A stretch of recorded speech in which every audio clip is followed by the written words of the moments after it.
اب سر اٹھائیے گا، میں حجاب اللہ کا حقیقی مطلب بتا رہا ہوں جو کفر و شرک سے پاک ہے۔ اللہ نے فرمایا اے رسول جب تک تم ان کے درمیان میں ہے میرا عذاب ان تک نہیں پہنچے گا۔ اس کا مطلب ہے مصطفیٰ کا وجود اس کے عذاب کے سامنے حجاب۔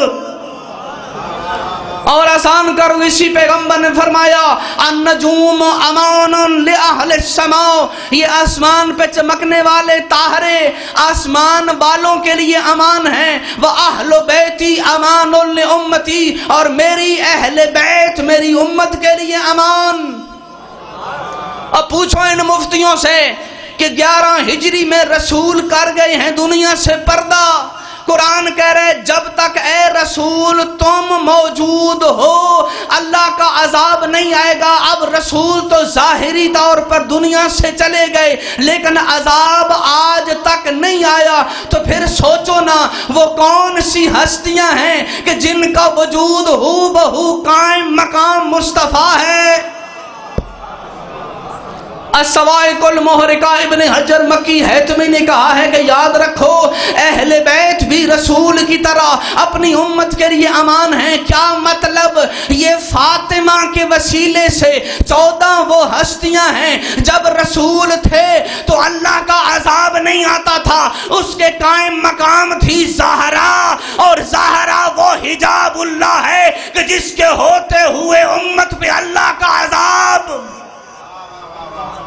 حجاب اللہ کا مطلب ہے وہ ہستی کہ جس کا وجود پوری امت کے لیے امان کا سبب ہو اور اس کے ہوتے ہوئے اللہ کا عذاب نہ آئے۔ یہ مطلب ہے حجاب اللہ کا، نہ کہ وہ مطلب جو جاہل اور لا علم قسم کے خطبہ اس منبر پر بیان کر کے ہمارے جوانوں کو گمراہ کر رہے ہیں۔ نہ، حجاب اللہ کا مطلب یہ ہے کہ یہ ہستیاں اس دنیا کے ہر امتی کے لیے امان ہے۔ کیوں؟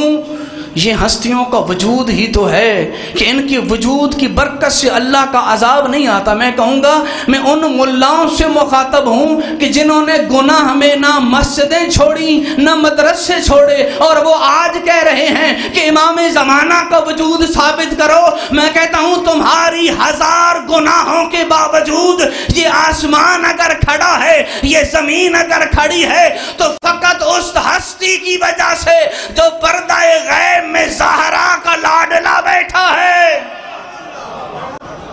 وہ اس وقت حجاب اللہ ہے کہ اس امام کا وجود تمہارے اوپر اللہ کا عذاب آنے سے روکے ہوئے ہے۔ یہ اہل بیت امان ہے اللہ کی عذاب سے، یہ مطلب ہے ان ہستیوں کے حجاب اللہ ہونے کا۔